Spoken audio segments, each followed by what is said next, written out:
अद्वैत और जादुई क्रिस्टल का साहस। एक सुंदर और घने जंगल में अद्वैत नाम का एक बहुत ही बहादुर लड़का रहता था। एक दिन जब वो जंगल की सैर कर रहा था तो उसे एक प्राचीन गुफा के पास एक चमकता हुआ लाल क्रिस्टल मिला। वो पत्थर किसी कीमती हीरे की तरह चमक रहा था और उसमें से एक अजीब सी जादुई रोशनी निकल रही थी। अद्वैत ने धीरे से उसे अपने हाथ में उठा लिया। अचानक पेड़ों के पीछे से एक जोरदार दहाड़ सुनाई दी।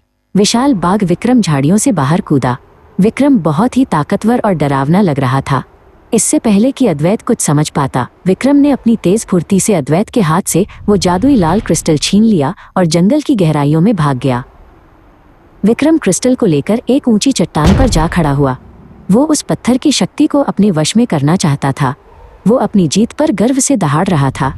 अद्वैत डरा नहीं। उसने मन ही मन ठान लिया कि वो उस जादुई पत्थर को वापस लेकर ही रहेगा, क्योंकि वो जानता था कि गलत हाथों में ये पत्थर खतरनाक हो सकता है।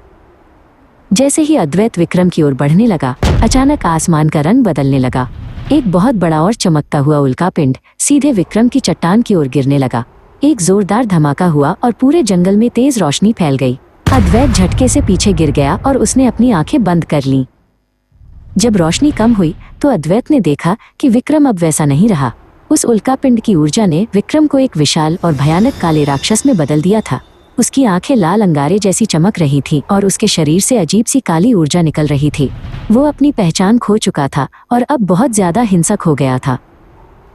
अद्वैत समझ गया कि विक्रम मुसीबत में है। तभी उसे भोला नाम का एक दयालु भालू मिला।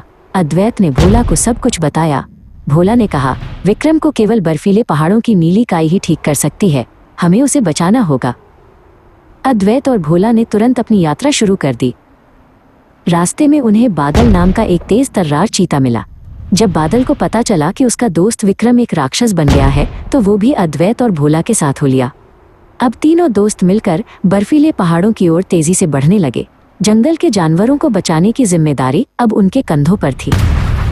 बर्फीले पहाड़ों के रास्ते में एक डरावनी मकड़ियों की गुफा आई। गुफा के अंदर चारों ओर चिपचिपे जाले और बड़ी बड़ी मकड़ियां थीं। भोला और बादल ने साहस दिखाया। बादल अपनी तेज रफ्तार से मकड़ियों का ध्यान भटकाता रहा, जबकि भोला ने अपने भारी पंजों से जालों को हटाकर रास्ता बनाया। गुफा पार करने के बाद वे बर्फीले शिखर पर पहुंचे। वहां हर तरफ सफेद बर्फ थी। अद्वैत और भोला को आखिरकार एक पत्थर की दरार में वो दुर्लभ बर्फीली नीली काई मिल गई। अद्वैत ने सावधानी से उसे निकाला। यह काई एक नरम नीली रोशनी के साथ चमक रही थी। वे वापस जंगल लौटे जहां राक्षस विक्रम तबाही मचा रहा था। अद्वैत ने हिम्मत नहीं हारी।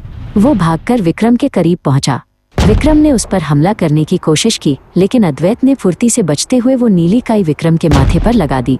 अचानक विक्रम का शरीर कांपने लगा। जैसे ही नीली काई ने अपना जादू दिखाया, विक्रम के शरीर से एक चमकदार एलियन कोर बाहर निकल गया। अद्वैत ने तुरंत उस कोर को पकड़कर दूर फेंक दिया। काला धुआं गायब हो गया और विक्रम वापस अपने असली रूप में आ गया। वो बहुत कमजोर महसूस कर रहा था, लेकिन अब वो शांत था। जंगल में फिर से शांति लौट आई। विक्रम ने अपनी गलती मान ली और अद्वैत, भोला और बादल का शुक्रिया अदा किया। अब वे सभी अच्छे दोस्त बन गए थे। जादुई लाल क्रिस्टल को अद्वैत ने वापस गुफा में सुरक्षित रख दिया। चारों दोस्त अब मिलकर जंगल की रक्षा करने का वादा करते हैं।